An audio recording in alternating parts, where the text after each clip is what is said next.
Ito na ang mabibilis na balita. Patay ang isang lalaki matapos barilin sa bahay ng kanyang kaibigan sa Albuera, Leyte.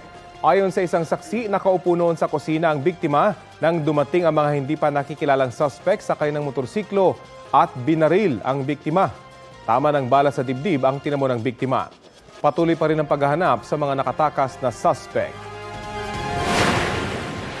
Isang pulis ang nahulog sa bangin matapos siyang mawala ng kontrol sa minamanehong motorsiklo sa Bontoc Mountain Province.